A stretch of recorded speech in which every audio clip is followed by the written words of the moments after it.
This week on the Analog Circle podcast, we get some information on Final Fantasy 16 coming to the Xbox platform from Naoki Yoshida. We get some positive news about Hi-Fi Rush. Very positive, in fact. So we're definitely going to discuss that a little bit later. Ubisoft talks numbers and delays, and on both sides, it's looking a little spooky. And the next Horizon title might not be released. And when I talk about Horizon, I'm talking about Guerrilla Games. It may not be released for quite some time. But all of these stories can be found here and more in episode 226 of the Analog Circle podcast. I am your host, Kiaun Mitchell, and welcome to the show. Welcome. It is so great to have you here, and I feel privileged that you decided to spend your time with me. So with that being said, guys, before we officially get started into the show, if you would like to be a part of the show, the listener feedback, you can do that two different ways. You can either call in to the Analog Circle podcast, and the number is 443-461-6551, and let your voice literally be heard. Man, make sure y'all call that number, because if it isn't used in 35 to 60 days, it will be replaced with another one, god dog. So help a brother out. But if you want to email the show, you can do that by simply emailing us at the name of the show, and that is the Analog Circle Podcast at gmail.com. Now, guys, before I get started into the episode, man, it's a couple of things that I want to discuss, and it's all gaming related. And this stuff, it kind of blew my mind. Now, just to give you a quick synopsis about myself when it comes to mobile gaming, in my mind, mobile gaming is the worst. I don't like it. I don't like the farm. I forget what you call it, the something farm game, and then all of these other games that people pay money for and things of that nature, the Facebook games. It's something about the mobile games that over the years I have had just a small bit of disdain in my heart for what these games are. And I said to myself, I vowed to myself that I would never fall victim to such gaming practices. I'm a console gamer, and that's the only place that I want to game. And I tell you, god dog, what was it? Farm Heroes, I believe it was called. Oh, man. Yeah, I used to look at those kinds of games, and that's how I felt. And I felt it in my heart that it would never happen to me. I would never become a mobile gaming victim, as it were, with all of these practices, $1.99, $1 here, $5 there, buy the gems and the jewels for $10 and things of that nature. You ain't getting me. Man, wait, I got to say this. You can never say never, because, god dog it, if it wasn't bad enough me feeling that way, man, I got exposed today. Oh, shucks. Yes, it happened. I got exposed out here, man. I got exposed to mobile gaming, and it was two games that did it. And I thought these games were fake. I say, ain't no way these games are real. They showing these advertisements. Man, mobile games look that doggone good. Ain't no way. They gonna have this many NPCs on the doggone screen all at once. 100,000 of them. This ain't possible. Man, what I ended up doing. God dog it. Man, oh man. I ended up downloading a game called Last War. It's called Last War. It's on the Google store. That game was kind of nice. It was actually as advertised for the most part. It was about 80% there. Forgive me, guys. My sump pump is going off. You know, here in Baltimore, we're getting all kind of rain and weather. So pardon the background noise. But I started playing that game and comparing it to what they were showing as far as the advertisements went. God dog, it was doggone close. I enjoyed that game. They decided to advertise a game that I had been looking at for quite some time called Monster Survivors. And the reason why this game actually pretty much kind of touched the heart, kind of touched my heart bone just a little bit because I'm a huge My Friend Pedro fan. And this game reminded me to a certain degree, it's an overhead view of My Friend Pedro, but I said ain't no doggone way. I mean, this joker's dual wielding, doing somersaults, summies off of the doggone platforms. I said ain't no doggone way this game is real. But you know what? I'll bite. I'll give it a shot. I'll download it.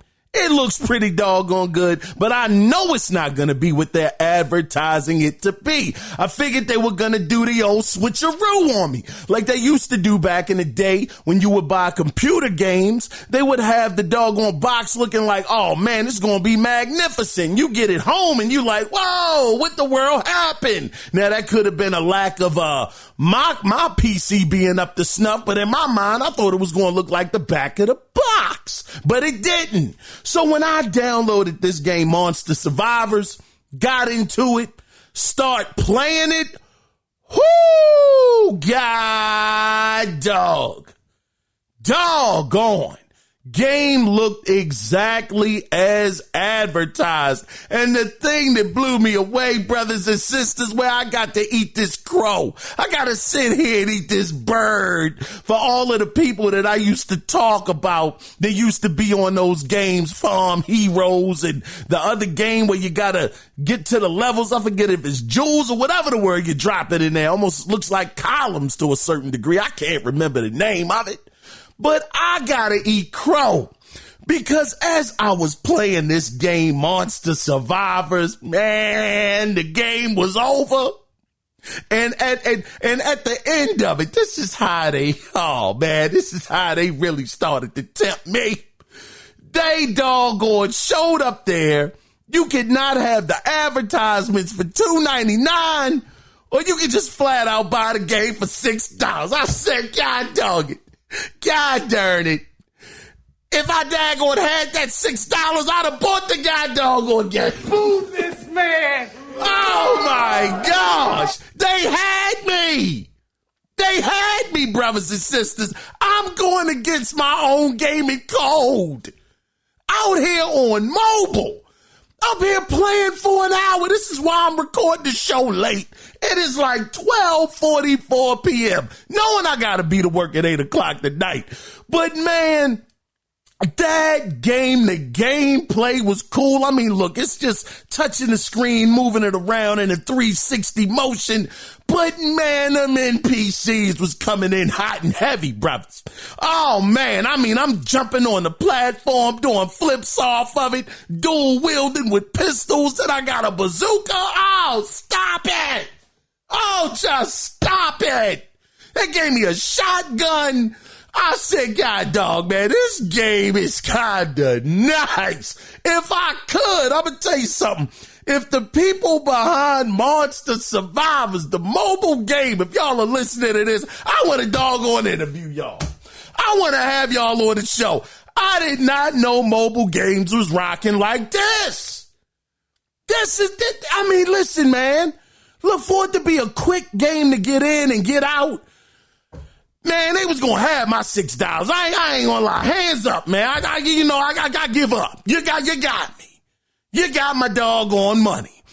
I used to sit there and wonder, how the world can people just do this? How can they just throw their money away at these games? And they got me, brother. Golly. I'm sitting here. I had to talk to my wife. I said, man, I got to apologize to you. I'm so sorry for talking about you and your Farm Heroes and all of the games that you was playing, having a good time, because I just fell victim. How I fell victim. A gaming victim out here to the mobile scene. Golly. Shout out to them, though. Shout out to doggone Monster Survivors. You got it. Good grief.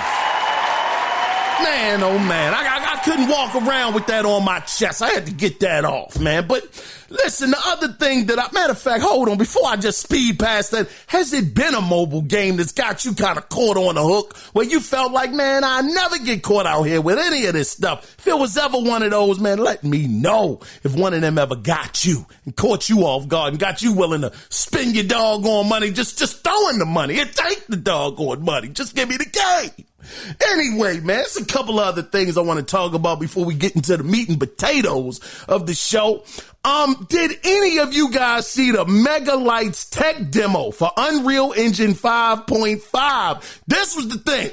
Now they were demonstrating this thing 5.5, this Unreal Engine Mega Lights tech demo, but the thing that blew my wig off, completely blew it off, was that they were actually showing this game. They were demonstrating this game on PlayStation 5, god dog. And it was the PS5, and that joker looked so doggone good. Now, this was the thing. As they were showing it on the PlayStation 5, I mean, that means that this tech is not just for PC. Yeah, you PC master race mother lovers. PlayStation 5 can do it too, doggone it. And more than likely, Xbox will be able to do it too. But the other thing about this was that as they were playing this demo on the PlayStation 5, they never mentioned if the demo was actually being demoed on a PlayStation 5 or a PlayStation 5 Pro, which in my mind, I mean, of course, you know, they're trying to sell PlayStation 5 Pros. I've heard that you can go and get one offline. No problem. You want to get it today? Feel free to get it today. It's no wait. It ain't no line. People ain't buying that joker. And we got a story about that a little later on in the show. But the thing is that means that more than likely this technology is probably going to run on the regular PlayStation 5, which it looked absolutely amazing. If you guys have not seen the Mega Lights tech demo being demonstrated on PlayStation 5, oh man, it is a sight to behold. Absolutely amazing. It put me in the mindset. And this was like a whole Unreal Engine thing that they had. I believe it was yesterday. So if you want to check that out, see the newest technology, the newest updates to the engine and all of that good stuff, definitely look that up on YouTube and enjoy yourself with that. Cause I mean, this demo right here, woo, chef's kiss, absolutely incredible. I was pumped. Very, very excited about that. So, yeah, check that out. The Mega Lights Tech demo. The other thing that I wanted to tell you guys is I don't know what happened. I don't know what happened with this update that's going on with the PlayStation 5. We got some news on that as well. But doggone, y'all remember I got into the story about Ninja Gaiden and whatnot. That joker wasn't working and I was mad trying to reach out to PlayStation and they weren't trying to give me the time of day. They wasn't trying to give me a refund. Jokers wasn't even trying to talk to me. Doggone it. So I was mad. I was upset. Some kind of way. I had to go into my PlayStation 5 and I don't know what I was doing. I really don't know. I know I got a USB memory stick over the weekend to actually record video onto the memory stick, you know, the USB joint, which a USB-C actually works great on the PlayStation 5 if you're trying to get one of those USB joints. Yeah, it works absolutely great. So the thing was I started looking through and some kind of way I saw Ninja Gaiden there and it said download it. And I'm like, download? Now keep in mind, I'm talking about the original arcade version of Ninja Gaiden. I think it came out in like 88, maybe 89, somewhere around there. The one where when it's game over, Ryu was actually under a buzzsaw about to take a dive real quick, you know, under the buzzsaw and all that stuff. It was the one that was 2 players. So you guys might not know this, but I have been waiting my whole life almost to play this game. Cause when I would see it in the arcade, I ain't never had no money. I ain't had no quarters, 2 quarters and whatnot to drop down on the game. So it's been something I've been wanting to play since the arcade days. So when I saw it on the PlayStation Store, I was amped. I bought that. I bought Bad Dudes. I played Bad Dudes on doggone, the original Nintendo. And I mean, you know, it wasn't quite what the arcade version was, not even close. Joker, when he said I'm bad, it didn't sound clear. It was like, it was very digitized, you know, at the time. It just didn't have the technology to be able to do it. But I give him the E for effort. Nintendo did try to put that I'm bad in there, you know, so that was cool. But I bought that in Ninja Gaiden to try to relive, you know, some childhood memories of literally just being able to watch Ninja Gaiden. I did play, you know, like I said, Bad Dudes. That was cool or whatever. But for some reason, I downloaded it. All of a sudden, once I downloaded it and I saw the bar actually moving and downloading it, I said, oh, shucks, wait a second. We got contact. We got some contact. All of a sudden, it loaded it up very fast. I mean, the game isn't big at all by today's standards. It's very minute. And I said, well, wait a minute. I don't want to get too hype. Let me not get too excited. A doggone hit the start button, or, you know, the 3 little hashes on the right-hand side of the PlayStation controller at the top.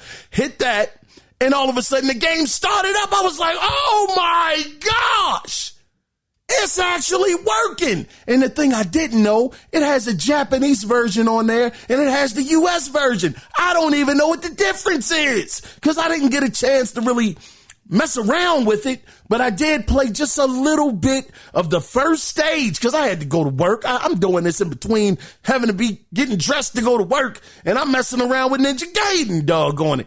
The game looks so good. Oh, man, good grief. When I jumped on that pole and started kicking them, man, that sounds crazy as ever. I said when I jumped on that pole. But anyway, when Ryu Hayabusa jumped on the doggone pole and started kicking the enemies and whatnot, I said, oh, my gosh, this is amazing. Absolutely amazing. So I got to get up there and play some more of that. I was so glad that happened. So, yeah, Ninja Gaiden, it actually works. The arcade version, it does work on PlayStation 5 now, because I gave them a lot of grief for that. The other thing that I want to talk about, guys, is Death Stranding 2 was actually shown this week. Oh, man, you know, Hideo Kojima. Man, brother, listen, man. Oh, man. Look, how do I even start with this? I will say one thing, because there was so much to unpack. I'm still lost. I don't know what's going on. The doggone puppet, he coming out with the Rankin Bass animation, you know, stop-start animation type deal. You know, he talking and whatnot. I'm like, man, I don't know. He looks interesting, though. He looked like he could be a key pillar in this game some kind of way. I don't know what was happening with him, but he looks interesting. So, you know, he doing his thing and all of that stuff. But the thing that stood out to me was, you know, when the girl was saying she was pregnant and all of this stuff, she's giving a natural birth and all of this stuff. I'm like, wow, this is, you know, I'm not keeping up with the story. I have no idea, Kojima, but graphically, whoo, come on, God, dog. Man, graphically, whoo. Yeah, that Joker was definitely taking off with the graphics. They look fantastic. They were showing this photo mode. It looked like, man, oh man, that listen. Look, you know, I've been gaming a long time, brothers. I'm 45. You know, brothers and sisters, I've been gaming for a minute. I'm going to tell you, when some of those pictures were being taken, man, those pictures look so photorealistic that if I looked away for about 3 or 4 seconds and turned back and looked at that picture being taken, I'd have thought it was real people. I would have thought it was real human beings actually taking pictures. It looked incredible. So, I mean, listen, Kojima, I don't know what's going on with the story. I would love to know. But I guess we're going to have to wait on that. But outside of that, Death Stranding 2 being shown, Sarah Bond. There was some news that came out this week about Sarah Bond, where if you had wondered, because me, myself, I didn't really wonder about this. didn't really occur to me, but some people may have. But Sarah Bond, she actually got promoted. I didn't know why she got promoted. I thought, hey, you're doing a great job, Sarah Bond. Keep going, sister. Keep on rocking, doing what you do. Even though, hey, listen, man, a couple question marks still there. I don't quite see the vision, Sarah. I mean, but that ain't a shot just towards you. That's a shot towards the whole Xbox team. I don't see the vision right now. It's very blurry, as it were, at the moment. But the reason why she was actually promoted to Xbox president was because she won them the Activision deal in the UK. That's the reason why she actually got the promotion. So she did her thing. I guess I don't know what happened behind closed doors. Ain't none of my darn business. But I guess, hey, her making this deal close over in the UK was such a big deal to them. They said, look, you make this happen, man, you're going to be president. And that's going to be what it is. You're going to be president of Xbox. And that's what happened. So, yeah, that's how she got that position. But anyway, guys, man, that's enough of the small talk. I don't know if that's what I'm going to call this section or what, because I might not have that much to talk about on a week-to-week basis outside of the actual meat and potatoes of the show. But enough of the small talk. Let's go ahead, though, guys, and let's get into, even though that stuff was related to gaming, but let's officially get started into the podcast, and let's go over the gaming news that went down this week. So the first doggone, the first story we're going to start with is a story that I got from Polygon. So let's get started in the state of California, because a new bill has been signed into law. Now, the name of this bill, man, god dog, this is a humdinger. It is AB 2426. That is what they're calling this law. Now this thing has been signed by the governor. His name is Gavin Newsom, and the reasoning behind this law is to bring transparency to people buying and selling digital goods like ebooks, movies, and video games in California, to inform them that they don't own the digital content, but rather are licensing it. Now, this would include PlayStation Store, Steam, Microsoft Store, eShop, Ubisoft, etc. Now, again, for now, this is only taking place in California. But you know how it goes. A lot of things start out west, and they slowly branch their way on over to the rest of the country. So this, again, is just a reminder that when you're downloading any content, like I just went over, you're only renting the license. You only have the rights to the product through licensing, so you don't own it. And for me, I understand, again, even with the physical copies of games, you don't own them either. You're just licensing them. But for me, just for me, I still want to have the option to be able to at least say to myself, well, doggone, I might want to pop this disc in and give it a shot. I understand that you're going to need the internet to make it work and all of that good stuff, but I just feel kind of good. You know, I ain't no kinda in it. I feel great knowing that I have that physical copy. Call me old, call me whatever you want to call me. Just don't call me late for dinner. But I will say it makes me feel good. It's almost like that movie back in the day. What was it called? Tommy Boy, I believe, where he was selling brakes and whatnot. And the guy said it makes people feel good with the guarantee on the back of the box. I feel that way about physical copies of games. I don't want them to go away. I'm not very happy about the digital part of gaming. I understand where, you know, that it's headed towards that way, but I don't like it, because ultimately, if everything becomes digital and no longer physical, no longer exists, that is a monopoly.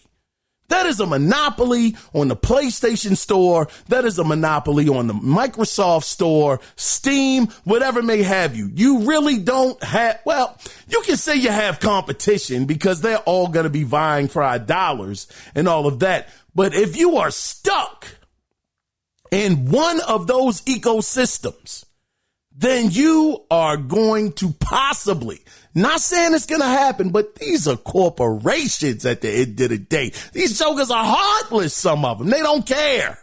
Some of these big corporations don't care. All they want is the money. That's all they want. Nothing more, nothing less. And if that means that they're short this quarter and they need to make up for it in another way, I mean, hey, man, raise those prices of the games. Why do we care? We don't have any competition. We ain't got to worry about Best Buy. We ain't got to worry about Walmart. We don't have to worry about Target. Doggone it. We're the only person they can go to. Well, not person, but the only entity, the only store that they can go to get their gaming needs. And let's extort them. That's pretty much what they're going to do. So that's why I would never be on point. Well, not on point, but never be on board for a all digital future. Is it going to happen? More than likely, but it doesn't mean I got to like it, doggone it. But anyway, for the sake of time, again, this is something that's happening in California. I'm sure it's going to come our way or your way, eventually. Telling everybody that digital content that you downloaded, you don't own it. You're just licensing it. Let's go ahead, guys, and let's move on into the next story. Now, this next story, God, dog, I couldn't resist. Of course, it's about GTA 6. I had to talk about this one because of the creativity and imagination that went into this. So, this new rumor is coming from GTA 6 Countdown, which says, and you got to, God, dog, this is a crazy take. It says, quote, GTA 6 trailer 2 focused on Jason this November.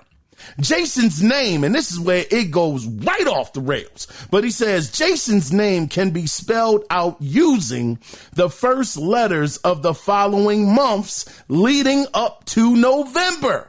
So, J for July, A for August, S for September, O for October, and you guessed it, doggone N for November. These jokers were so creative that they spelled out different months leading up to November by spelling out this character's name. God, dog, that is imagination. Y'all ever heard SpongeBob on the doggone cartoon where he got the doggone rainbow and he just says imagination? That's what that took.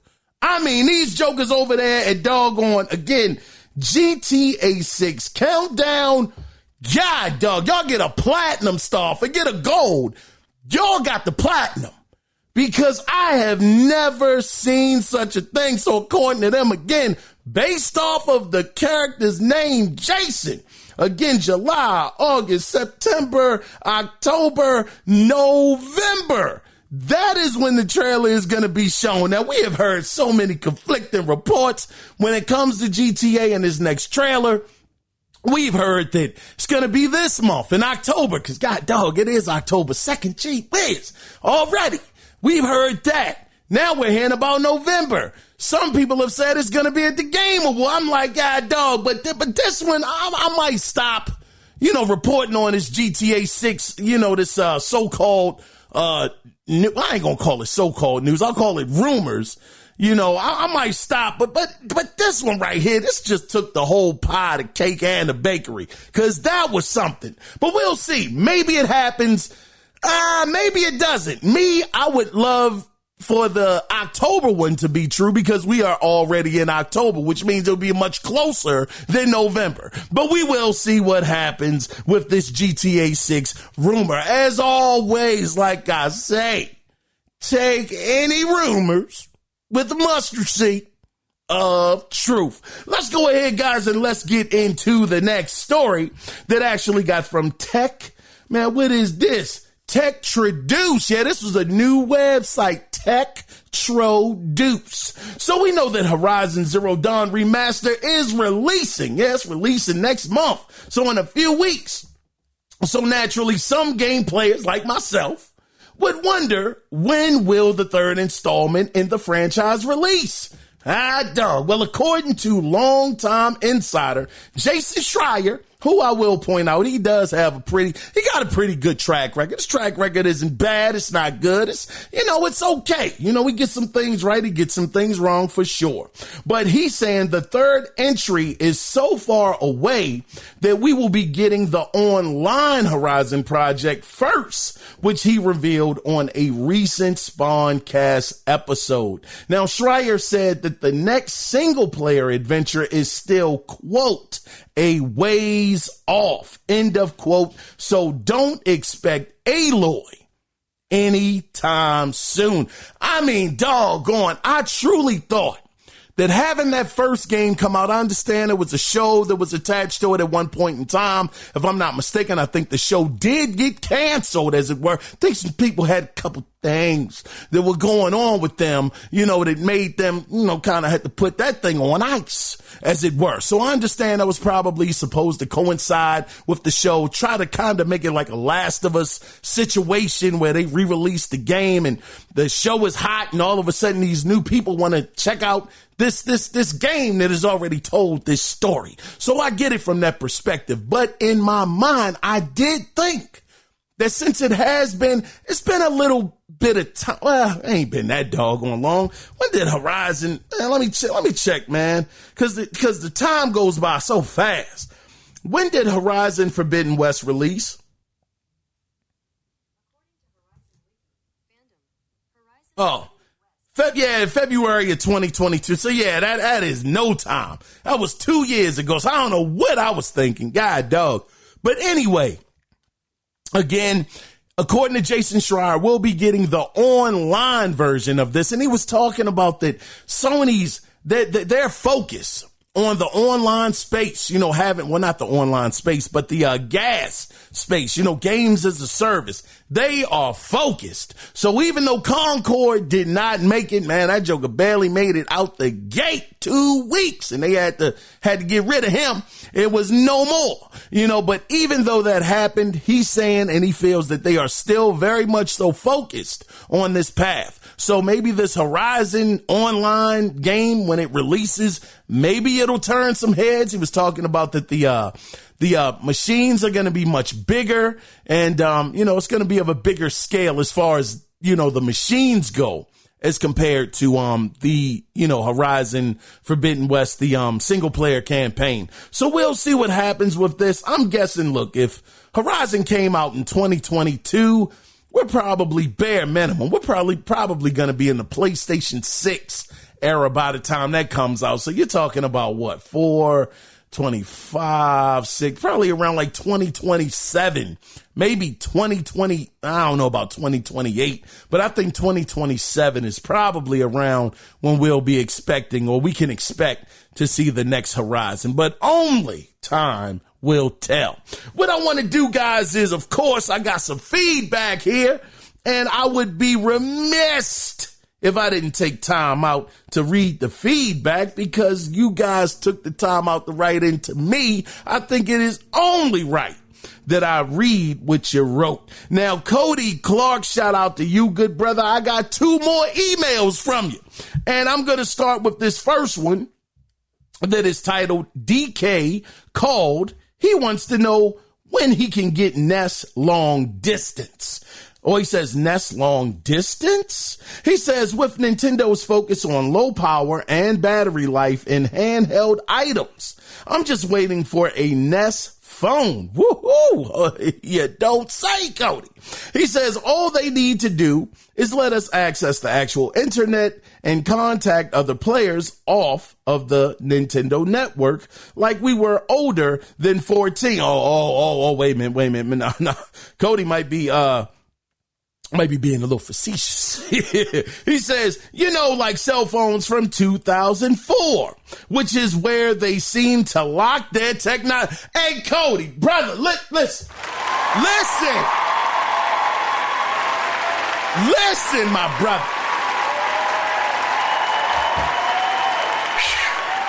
Man, I have had such a problem with Nintendo and their lack of graphically innovation. Their innovation graphically. Man, I am sitting here. Yeah.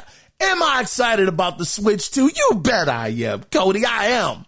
It's only because it finally seems like, if the rumors are to be believed, that they are finally going to at least be on the level of a PlayStation 4 and an Xbox One. Brother. Now, the thing is, we've also heard that, that $400 price tag, that's what that's going to be.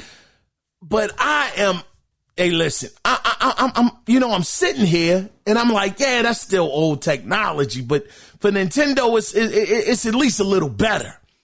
But man, PlayStation 4 graphics possibly being able to be taken on the go in a handheld mode. Man, listen, I understand the technology is old, but I don't know how much that's going to be. I mean, in my mind, I don't think they will go out of that $400 price range. But I just don't know. I understand that they went with NVIDIA because theirs was cheaper than them going with AMD. I understand that.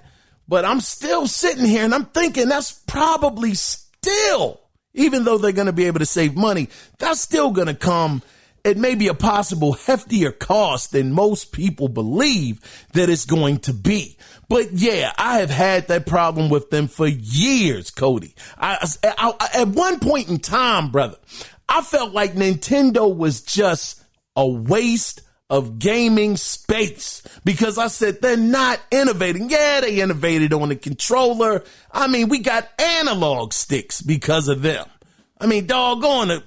My podcast is called The Analog Circle, so I mean, shout out to them for that. The Rumble technology came through them, the motion controls and all of that stuff. I get it. And that's fine. But what are you doing when it comes down to the graphics, to the game? Well, not the gameplay. I will say that gameplay in their games, Kobe. I ain't gonna hold you, brother. They do pretty good with that. But my thing is the storytelling. I mean, can you tell a real dope story? And I get it. They're not Sony. They're not, Microsoft. They're in their own lane. But I definitely would hope, Cody, that they would bring their stuff up at least closer to this millennium's technology, brother. I mean, they could do much better than what they are doing. But all I'm saying in a long way, Cody, is I 100% agree with you, brother. Donkey Kong, he wants to call on his doggone 2004 cell phone, the flip joint that they had back in the day, the Nokia. You remember that was rocking back in the day. You had a Nokia. Oh, man, you balling. You was balling, brother, especially if it was a flip phone. Oh, you could forget about it. But anyway, Cody, I appreciate you emailing me with this, brother. I'm about to read your other email here too, Cody. Now, the name of your other email is Games Cost More, but no buts. He says $70, $80, $90. Games cost more, but studios don't want unions, and studios lay off how many people? Oh, man. What do they use this cash for? You are right, sir. DLC and gas. Woof. Man, let me tell you something, brother. That's the thing I don't understand. Again, I talked about it, Cody, and I hate to sound like a CD on repeat, but I could not understand how. I understand the game was expensive. Oh, man, it was crazy expensive. Spider-Man 2. But how do you lay off those guys? The ones that have been carrying you on their backs this whole generation. Ratchet and Clank, Spider-Man Miles Morales, Spider-Man 2, possibly some Venom DLC, I don't know if that's going to happen, but whatever. We know Spider-Man 3 is coming. We know Wolverine is definitely coming, even though we ain't heard no word on it yet, but it is what it is. But, you would think that team would have been safe, but no, they get cut. So many cuts have happened. Matter of fact, didn't Microsoft just make more cuts when it came to, hold on. It's Activision, but Blizzard. Didn't they just make more cuts when it came to Blizzard, where 600 people or however many hundreds of people lost their jobs because they're trying to keep the cost down? God dog, you're $1 trillion company. $1 trillion. I understand you want to keep having your numbers go up, but doggone, you got to understand not every year is going to be a good year. It's like sometimes I think these numbers, and keep in mind, I don't have any financial backing. I didn't go to college for finances and financials and charts and all that stuff. I didn't. But doggone it, I would think that you would know every year is not going to be a good year. The answer isn't to cut people's jobs to make sure that the margins start to match. And we actually made money. God dog. It's like, man, oh man, I get it. It's no loyalty out here. These jobs, I get it. It's no real loyalty. So you would be a fool to think that you're going to get that kind of loyalty from every single job. I understand that, but daggone. I would just think that you would plan for such a thing, as it were. But, these guys making the money that they make, these are not startups. These companies aren't just getting in business on their 5th or 6th year, even their 10th year. These jokers are cemented. But it just seems like it's never enough. It's like Square Enix. Back when Tomb Raider was released, I forgot how many. I'm talking about the reboot. When it was first released, and they were selling really, really good. They were like, man, this was a flop. And everybody was like, what? How was that a flop? You sold millions. And it was just never enough. And it just seems like in this day and age, Cody, it'll never. It just will never be enough. If you made 30 billion, they would have wanted you to make 30 billion and won. So it's one of those situations, man. It's one of those situations where, like you said, games are getting more higher. And this is the this is the messed up thing about what's going on in the doggone, in the space of, not commerce, but just people buying goods. You're paying more for less everywhere. I mean, food, doggone, the food ain't changed. The portions, the portions are getting smaller. Man, I was looking at a doggone Snickers bar in the daggone market the other week, and I'm like, golly, I had to ask my wife, man, oh man, this thing looks smaller, don't it? Golly, what happened? This joker needs help. I'm like, I remember it used to be bigger, it was fatter. All of a sudden that joker has shrunk down and looked like it's almost like the size of a mini bar. I'm like, good grief, this thing that got so small, but it's like $3. I'm like, man, you get these bags of chips, is air in it. Now they've been pulling that trick since the 80s, since I was a kid. But doggone, you get a big bag of chips, you get that air out of it, man, that joke already halfway gone. Already at the halfway point. But they charging $4 and $5 for the same chips. They used to be $1.25. So yeah, and then you talk about gaming, Cody. Man, digital. This stuff is being sold digitally, and they're still charging you more than the 60. They ain't got to worry about packaging for some of these games. They ain't got to worry about booklets. Now, booklets have been gone.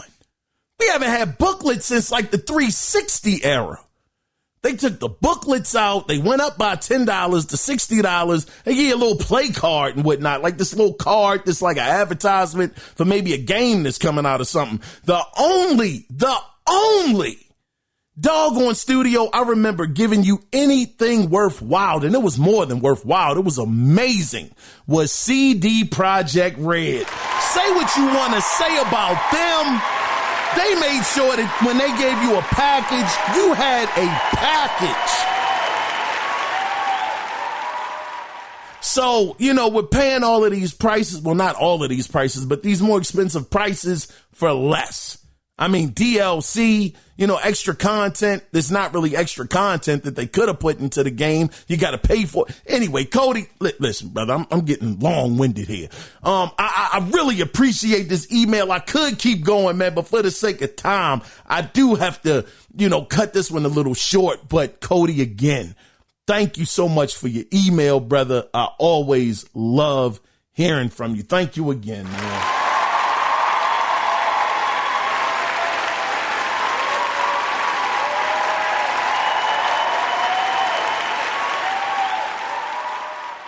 I didn't forget about your other email either, Cody, from September 2nd. I'm gonna have to work that one in eventually there, good brother.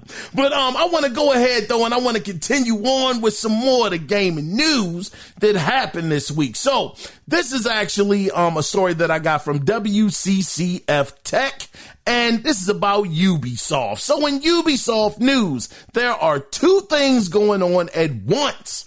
The first thing is Star Wars Outlaws has sold 1 million copies since it launched, which Ubisoft said that the game's performance was softer than expected. Now, I will say I was in that million. I do have Star Wars Outlaws, and I have been loving the game. The game is sensational to me. I understand some people have gripes. Some people are mad because she's a female. I'm like, I don't never get that. Or she doesn't look good enough. She doesn't look like a attractive female and that kind of stuff. Man, I'm here to game, brother. I'm here to doggone get my game on, get in there and explore the galaxy and hear what these stories are about. I could care less about the doggone makeup of what a character looks like digitally. Some people are just wild with that stuff, but to each his own. But that's never been a factor for me, that the main character isn't attractive to me, and I just therefore I'm not playing the game. You can go ahead somewhere with that. Whatever. Some people mad because they just didn't put a male guy in the role. Anyway, stuff is ridiculous to me. I could care less. I'm gaming out this mother lover, but I've enjoyed the game. I'm about 27 hours into the game now, maybe 28. I'm teetering on 30 now. And that second half of the game, man, it is great. I've just been enjoying it a lot. The story is picked up. I'm getting better weapons now. Man, you guys shining out here a little bit, man. I got my blaster really blasting out here. It's amazing. But anyway, so the game sold around 1 million copies. Wasn't what they expected. We know that Star Wars is a big license and, for whatever reason, again, people just didn't like Outlaws. The other thing that's going on is, second AC Shadows, got delayed until February 14th. Of 2025. So the team, it got delayed till February 14th, 2025. So the team can work on addressing the historical and cultural concerns. Now, it's also claimed the delay comes after the quote, learning from the Star Wars Outlaws release, end of quote. This one right here, it kind of rubbed me the wrong way a little bit. Now, we all know that Assassin's Creeds, for the most part, ain't none of them historically accurate. None of them. They embellish in some of the truths that really happened. But all of a sudden, you got the brother, what's his name? Yasuk? I can't even pronounce his name. But you got him, a black lead, it's like one of the main characters. All of a sudden, oh man, we need accuracy in a video game. We need the game to be, more accurate and all of this other stuff. Yeah. Historically, that's not right. You need to switch it up and change it a little bit. I mean, I feel a little way about that because I ain't never heard this outrage before about Assassin's Creed. And I don't think I'm going out on a limb with this. But all of a sudden, oh man, the accuracy of the time period and who he was, Usyk, and all of this stuff, that's more important. Hey, get the heck out of here, man. We all know what this is about. We all know. And I just don't, I would think in 2024, things would be different. We're in here gaming. Gaming is fun. It's a hobby. It's supposed to be fun. You know what I think? I think that these people that are talking about these issues, I don't even think these jokers game for real. And they got some people that are jumping on their side. I would say check these jokers' gamer score first. Check their gamer tag. Check their credentials when it comes to gaming before you start jumping on board, because everybody is so fake outraged all the time. It's just people that walk around miserable every single day, and they're just looking for a reason to be mad for the day. Man, go outside, get some sun. Go out there, doggone, take a walk around your block. Take a walk around your neighborhood. Maybe call some friends, call some family. Stop being miserable all your life. But anyway, this game is being delayed until February 14th, 2025. I will definitely be picking this up. Absolutely. Ubisoft, you get my money again come February 14th. God dog, hold on. Hey, Ubisoft, that God dog. This just occurred to me. Ubisoft, are you doing this in February, brothers? Because it is Black History Month in February. Oh, man. Oh, man. Hold on. I don't know whether to cheer for that or not. I don't know. I'm a little conflicted with that, too. Are y'all doing this strategically for Black History Month? For Usyk, the Japanese samurai, well, he ain't Japanese, but the samurai. Man, I don't know about this, man. Ubisoft, y'all some sly jokers, man. I give you that. God, dog, I ain't giving you nothing. But anyway, I will be supporting this game, though, for sure. But the other thing that I wanted to point out was Tom Henderson. He did debunk the rumor that Yasuke, I always get his name wrong, pardon me. Yeah, but it's spelled, Yasuke, he actually talked about this rumor of him being removed and said that is simply, quote, he said, it's not true, end of quote. So for people that thought that one of the main characters, the brother, was being taken out to be replaced, it is not true. He's still going to be in the game. What you going to do? You going to be mad about it? Be mad. Doesn't even matter. Anyway, we're going to move on into the next story because I don't want to bring down the show too much, but yeah, these are just situations that are going on in the gaming community. Again, before you start listening to these people with this fake outrage, make sure that these jokers are really gaming first. Because it seems like gaming is one of the easiest places for people that are not into the hobby to infiltrate and say things and want to do things and get people on their side. It's like, wait a minute. I don't know you. You got issues with stuff I have no issues with. And that doesn't mean just because I don't have an issue with it that nobody does. But I'm talking about, now we're more interested in gameplay, graphics, story, what teams are making the game, stuff of that nature. This stuff right here is secondary. I couldn't care if I was playing with a Caucasian character, an Asian character, African-American character. It doesn't matter to me. We're gaming. Supposed to be having fun. Let's go ahead though, guys, and let's get into the next story that I actually got from Games Radar. So you might be aware that if you've turned your PlayStation 5 on lately, it's a newer layout. But in that layout, more ads have been popping up than usual. Some including promotion for upcoming games, trailers, and pieces of developer news. Now, for me, I'm not really a fan of it, but it's something that won't kill me. It's like, okay, it is what it is. You're trying to get a bag, whatever. Plus, I don't have PSN or anything like that, but I did pay for your console, and it's not necessarily what I paid for to see ads, but it's not a killer.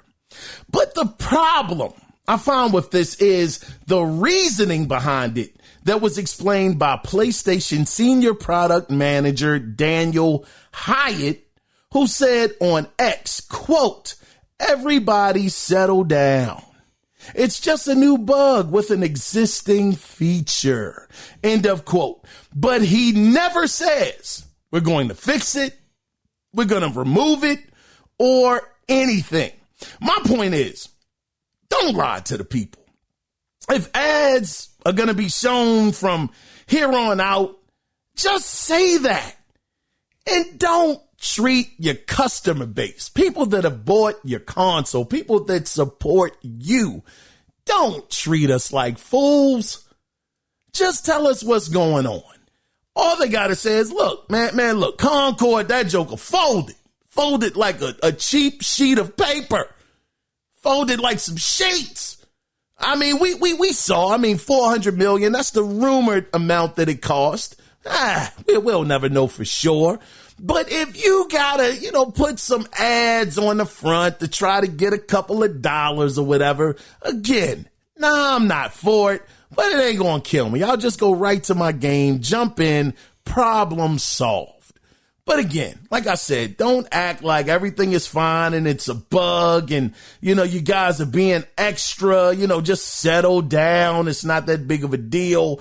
If that's the case, then fix it. Anyway, we're going to go ahead. Matter of fact, before I keep going, man, let me go over this next story that I actually got from GameSpot. So it's some possible good news for Hi-Fi Rush fans.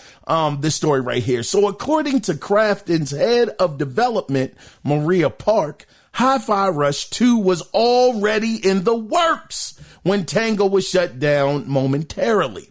Now, she also talked about the size of the team by saying, quote, 70 to 80 joining us. We're also going to backfill some of the positions that are immediately in need.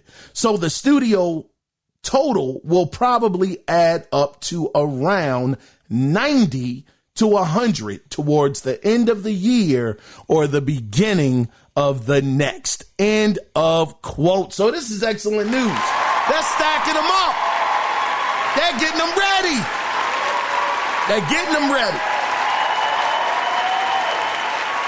This is great news. Of course, they didn't say when Hi-Fi Rush 2 would be releasing or if they are continuing work on Hi-Fi Rush 2, but just the fact that they're going to be staffing them up, pretty much getting them to around 90 to 100 on the team, that does show that they want to make sure that they have enough people to complete not just Hi-Fi Rush. I know they said that they bought them, because they thought that they could help them with that franchise, make it better, things of that nature, but not just that, but any project that they're working on. So, of course, I think that they started work on Hi-Fi Rush 2 mainly, a couple of months after the original release. So that does mean they at least bare minimum have some groundwork laid on that upcoming game. And hopefully, with the team, growing over the next couple of months, hopefully in the near future, we'll actually get an official announcement for Hi-Fi Rush 2. But, in the meantime, between time, we shall see. But from here, what I want to do is I also want to read another listener feedback email. Well, this actually wasn't an email, which is why this one kind of jumped out at me. And this joker is long. I'm going to make an exception for this brother because he is new. Shout out to Congo Kong 87. He actually wrote this on the YouTube video, which it ain't no video, it's just a regular picture of the Analog Circle Podcast logo. So shout out to this brother because he actually listened to the whole podcast. So shout out to him. And because of that and him writing this email, this joker it's not an email, but this message, I just want to, return the favor because he listened to the show and that's something that he didn't have to do. So again, I'm making an exception for you, Mr. Congo Kong 87. So his email is, It's always been a gamble. Oh, and this is in response to, I was asking, should PlayStation continue to put their games on PC? He said, it's always been a gamble for Sony to port their games to PC. Bottom line, it weakens their brand. Many will say, quote, who cares? End of quote. Sony cares. The risk is anyone choosing between a PS5 and a gaming PC, and choosing the latter because Sony is now porting their games to PC is a loss for Sony. I couldn't agree with that more. We know that Sony cares, so much so that Sony said that, who was it? Oh man, I can't remember his name. Doggone, it'll come back to me. But he said that they are putting their games on PC to try to entice them to come over, to, was it Herman Hulse? Was it Herman Hulse?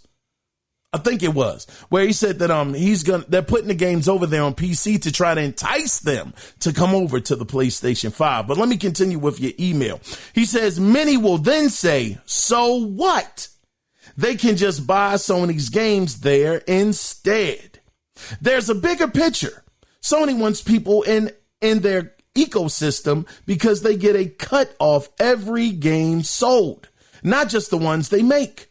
So anyone who now switches to PC and thus Steam, GOG, etc. for their games will be giving a cut to those marketplaces instead of Sony for every game they buy there. Sony will lose out on online subscriptions, peripherals, etc. too. That's a good point. Yeah, because even so much so, even to that point right there, Sony is trying to make it so you got to sign in through the PlayStation Network. They're trying to get you in their ecosystem some kind of way, for sure. And then them having to divvy up the different funds from all of the different places and getting certain percentages. No, they want it all. They want the whole entire pie. And then on top of that, more people going over to PC, leaving PlayStation 5. You're not going to be selling as many controllers. You're not going to be selling, I know it's a bad example, because it's not selling too well right now, but you're going to sell less PlayStation VR 2s, and special controllers that you make as well. Yeah, it's going to affect their whole business if more people start going over to PC and not staying on the PlayStation brand. Let me continue. He says, hopefully Sony has crunched the numbers. They must believe those extra PC sales off their exclusives are enough to offset the inevitable loss of some PlayStation players who will convert to PC as a result of Sony porting their games to there. Yeah, that's true. I mean, I don't know the numbers. Like I said last week, I was reading off, a couple of the figures. Spider-Man sold a couple million. Ghost was on point to sell a couple of million. It was the fastest selling game over there. Think Days Gone made 2 million, somewhere around there. They were doing some numbers, but like you said, obviously they must have done the math, and the numbers that they've come back with must be sufficient enough to keep them, continuing to put their games on PC. Let me finish up with your email. He says, as for the review bombing because of Sony requiring a PSN login, I do find some irony. There was a time when people would have been happy to get Sony exclusives on PC at all. I agree with that 100%. They got some of the best goatees on the planet. He says, I'm definitely showing some bias with that statement, but let me see. I'm gonna continue. He says they would have happily logged in if it meant it happening. Now Sony porting their games is expected, taken for granted, and leading to outrage off of what is for many people a trivial thing. God. How are you gonna act like you are owed this? I agree. PC gamers over here acting like Sony owe y'all something. They don't owe y'all nothing. You're not in their ecosystem. You're not buying, well, you might be buying their controllers. I mean, you can play them on PC, but forget all that. You ain't in the ecosystem. They ain't getting a cut of your money like they want. Why do they owe you any doggone thing? These jokers talking about demands. Doggone making demands out here. Congo Kong 87. They out here making demands like they really doing something. Jokers trying to make doggone workarounds, to play God of War without signing in the PSN. They shut that down, shut that blocked, get that out of here. I agree with that, brother. They don't know y'all nothing. Let me continue on. He says, he says, imagine if Nintendo, man, I'm all excited. I'm calm down. He says, imagine if Nintendo said, quote, we'll port Super Smash Bros. Ultimate to PC, but you just have to require logging into a Nintendo account. End of quote. They would do it. They would do it. Now, Nintendo, those jokers ain't budget. They don't give a doggone. Like Cody said, they working on 2001 hardware right now. Doggone. The jokers are taking back to 97 with a 2028 doggone console if they wanted to. Yeah, these jokers do not give a dog on. Those are they're the wild card. You don't know what they're going to do. And it seems like they are not, at least at the moment, they are not bending when it comes to putting their games on PC or any other platforms. Let me continue on, brother. He says, would people say H? No. Keep your games? We're glad. No, he says, we're loyal to Lord Gaben only. Gabe Newell. Yeah. Jokes is ridiculous. He says they'd be happy to have the games at all until they start getting taken for granted. That's it, brother. Yeah, they're happy until you start, putting the games over there. Then all of a sudden, it's like they say, you give a person an inch, they want to take a yard. You give them a yard, they want to take 10 yards. It just never stops. Let me continue on, brother. He says, lastly, if reviews are used as a regulatory tactic, shouldn't that result in people not taking them seriously?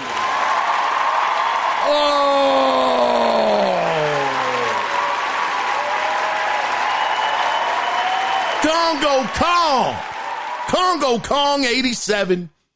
Brother, I really like this email, man. I really did. You hit on some good points, man, and I had to read it. I had to, brother. I mean, first off, welcome to the show. Welcome to the show. Thank you again for listening and tuning in. Greatly appreciated, brother. That is a good point. If we know this, if we know that reviews are used as a retaliatory tactic, I know I said it wrong, brother. Baltimore City doggone education, brother, but bear with me. But if we know that it's used as a tactic, then why should we even take any of it seriously anyway? And that's the thing. I haven't taken reviews seriously for a while now. If it's a game that I've had my eye on and I've wanted to play, and it's something that I was looking forward to because it looked like something that I would enjoy, I could give a doggone about that review, Congo Kong 87. I could give two cares, man. Nobody on the planet could like it. But if it was something that I was interested in, I'm going to buy it. I saw the different reviews and the thoughts about Star Wars Outlaws. I didn't give a doggone. I said I will be getting it on day one because it was a game that I was looking forward to since last year when it was shown. That's why I say if it's a game that you think you would enjoy, forget those doggone reviews. Darn them. They ain't spending your money. Don't let them change your mind and your perception of something that you think you would like. But anyway, let me get off my soapbox. But shout out to you again, good brother, Congo Kong 87. Thank you again for the email. I keep saying email, such a force of habit. Thank you for the message on the video. There's not a video, but the podcast. I truly appreciate it. Thank you again, brother. Don't let it be your last time. Thank you, brother.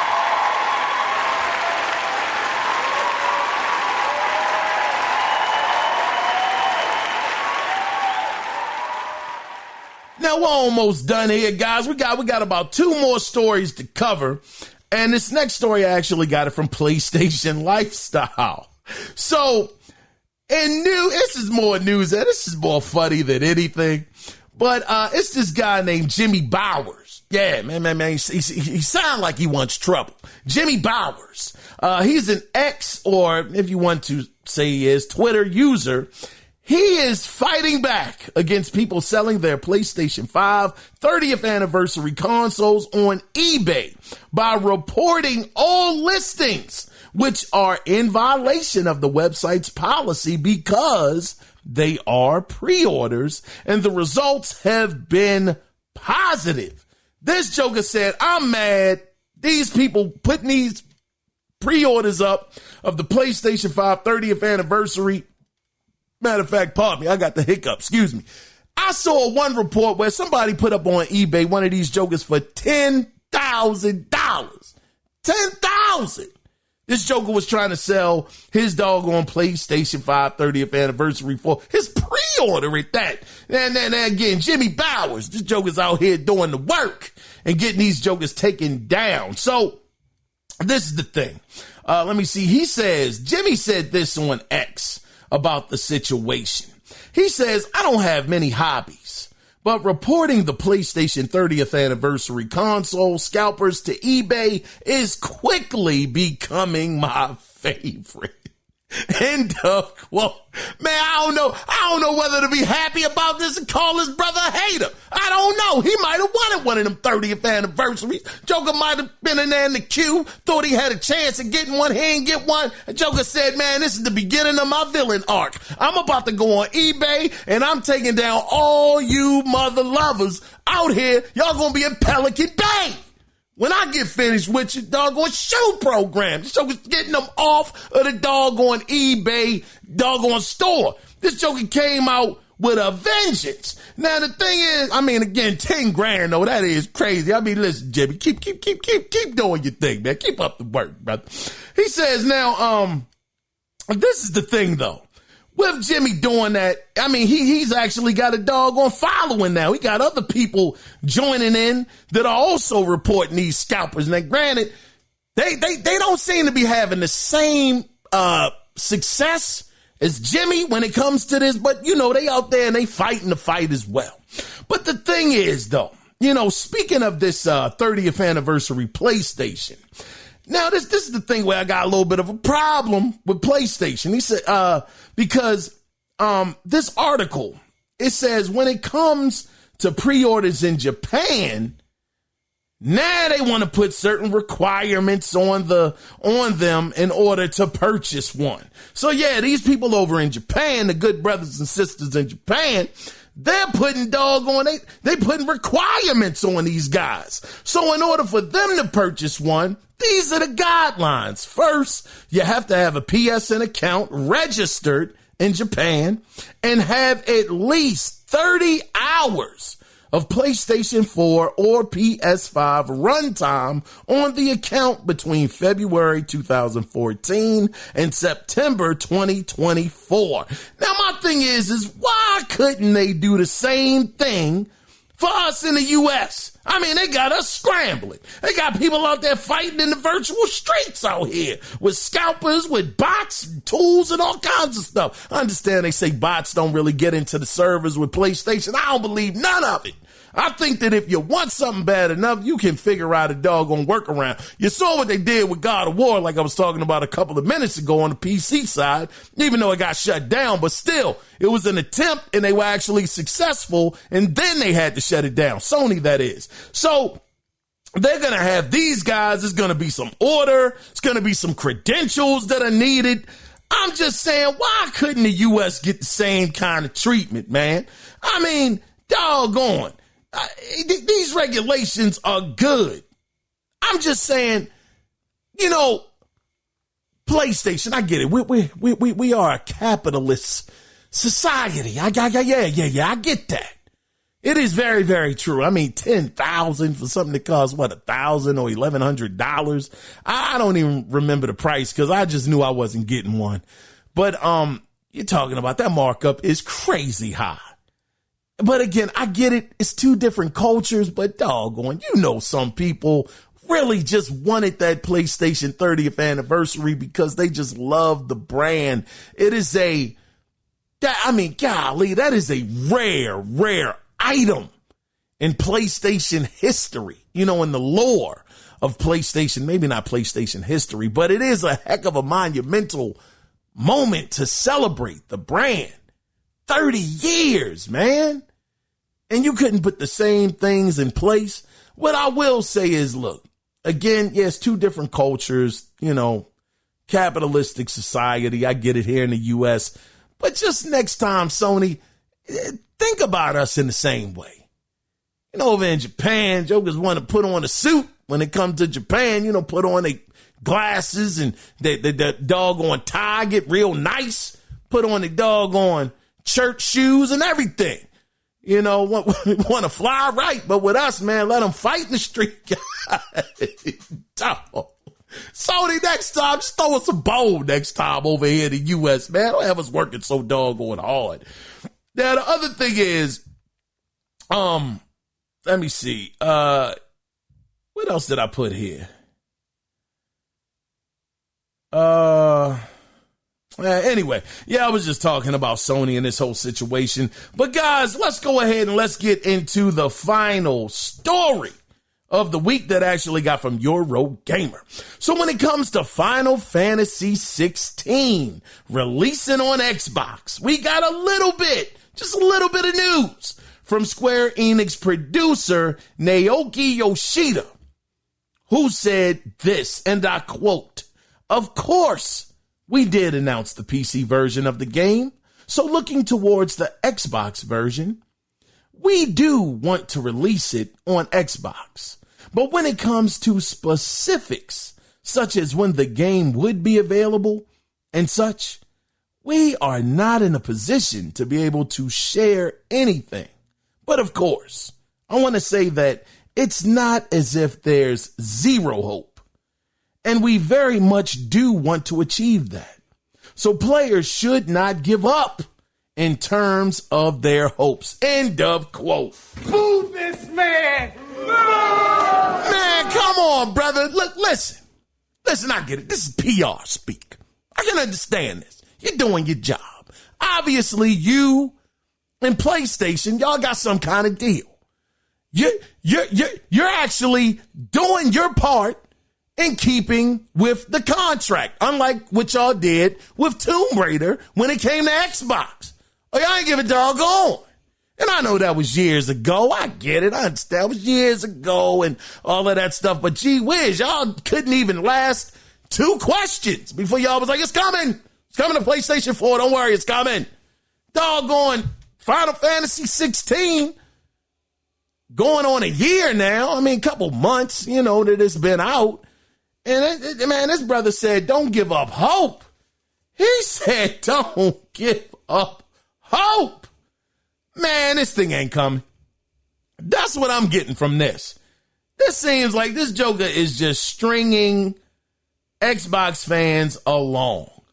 So much so, this joker said it's not as if there's zero hope. I mean, daggone, I guess me, myself, if I was to play the lottery, for $500 million, which is the cash prize, I guess it's not zero hope that I could hit. But God, dog, the odds are highly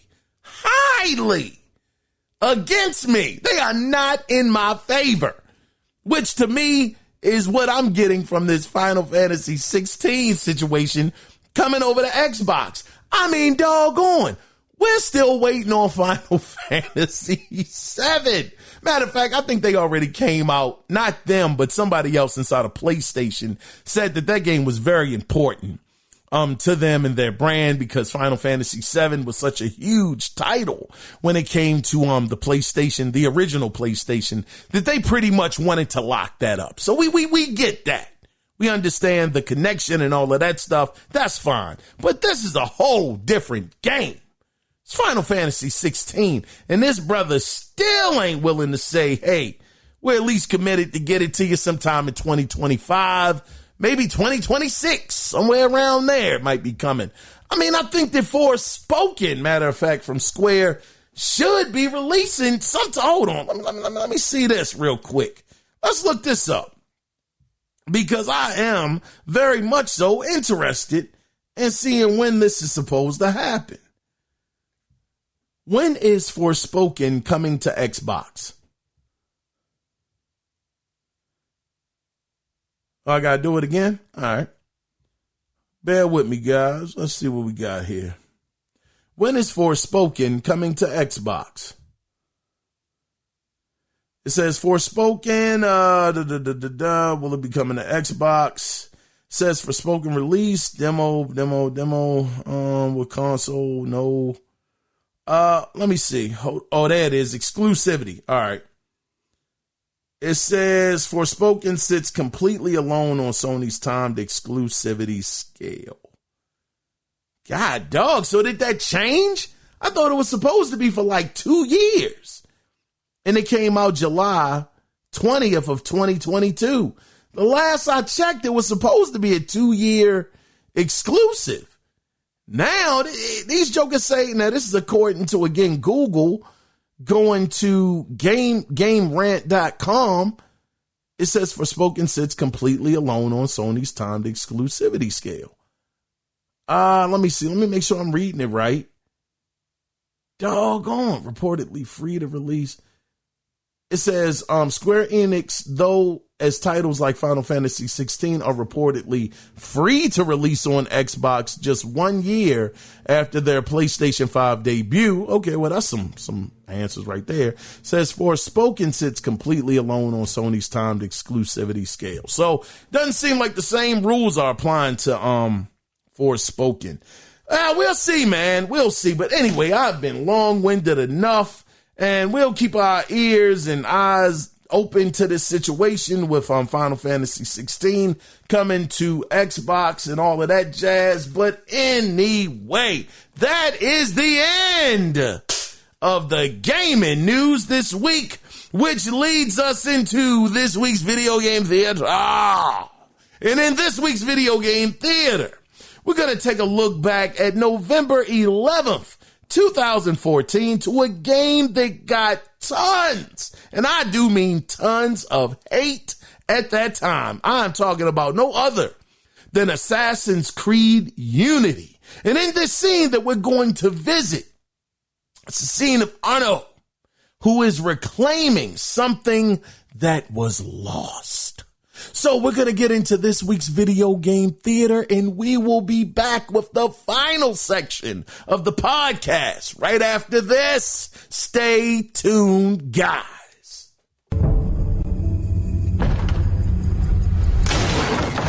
Can't win fairly at cards, so you stoop to thieving, you bastard. Calm down, Victor. I've only come for my watch. It's my watch. I want it fairly. Well, in a just world, Victor, I would agree with you, but this is not a just world. This is France. You're a dead man. Oh, step lightly there. You'll hurt yourself.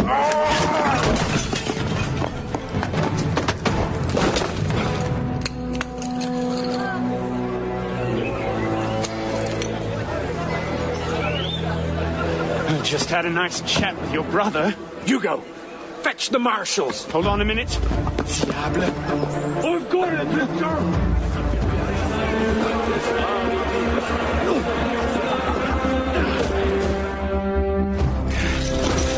Big-headed blacksmith like you probably can't even read a watch. Come over here and say that. No. Get back here. Over there. Keeping up.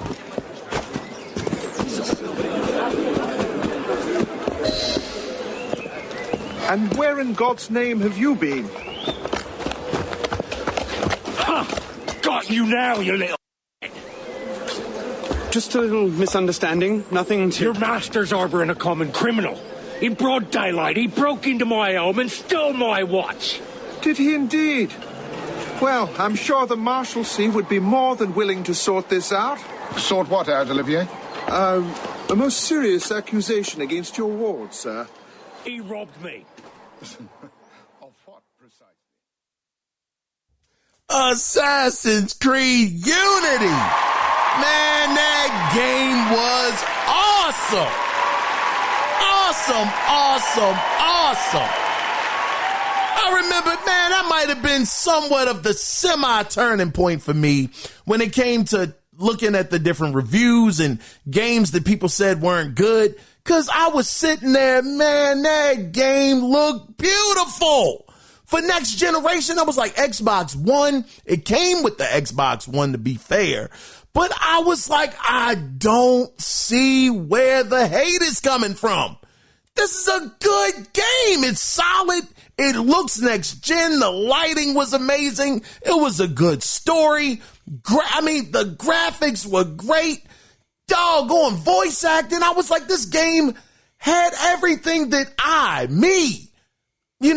for me to have enjoyment out of it. It had all of the elements for myself. So to this day, I still don't know why that game got so much hate.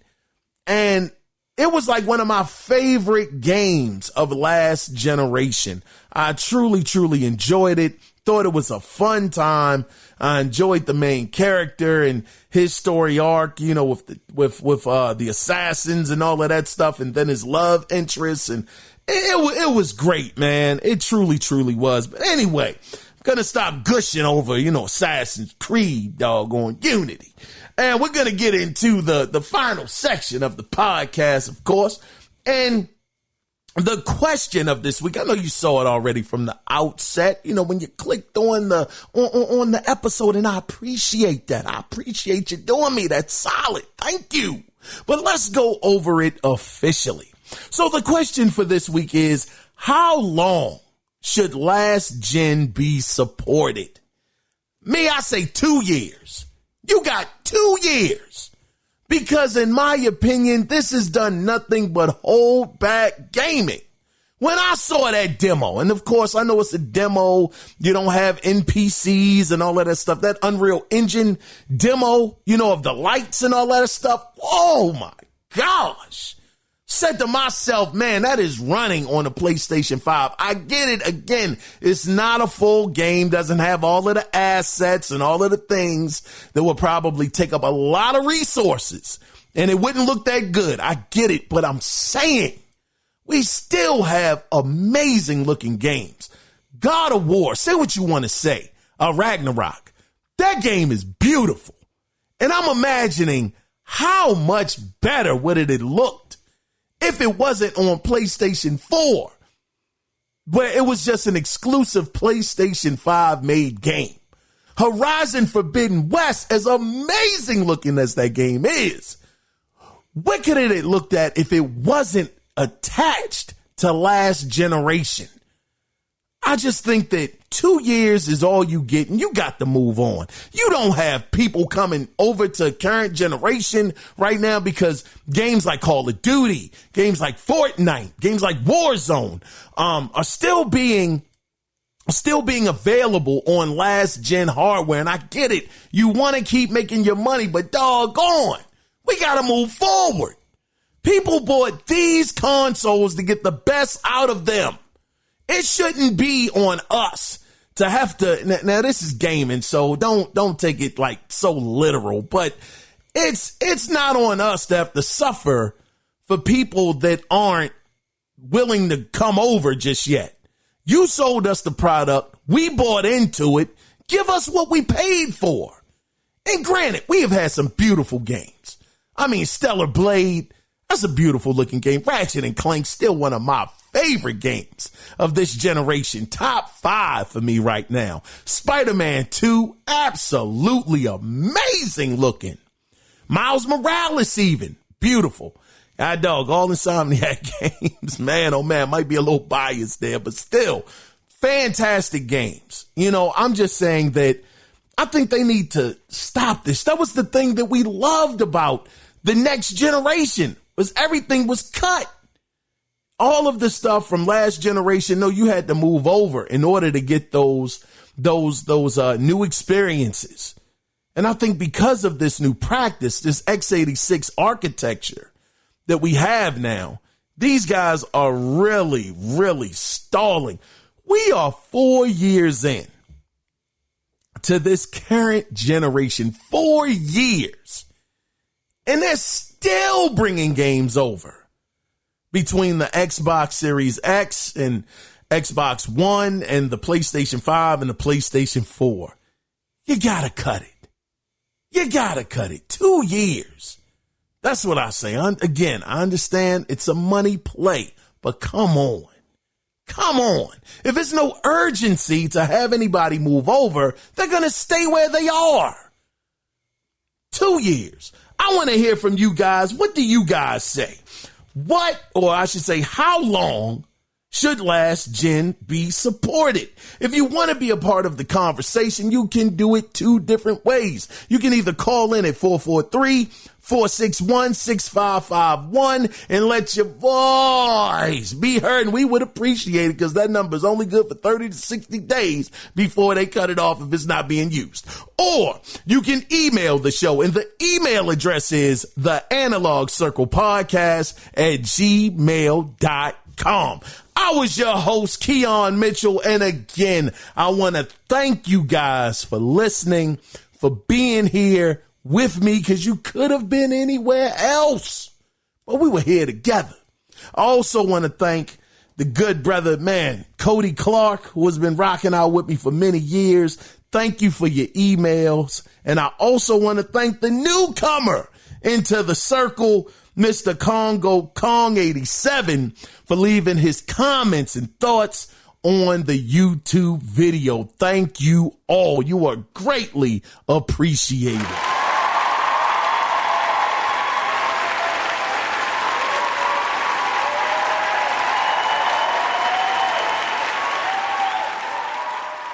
So with that being said, before we tie this thing up and put that bow on it, always remember one thing before we get out of here. It is not about the consoles. It is about the games. So until next Wednesday, when we do it again, until then, you guys take care. Be safe out there. Bye-bye.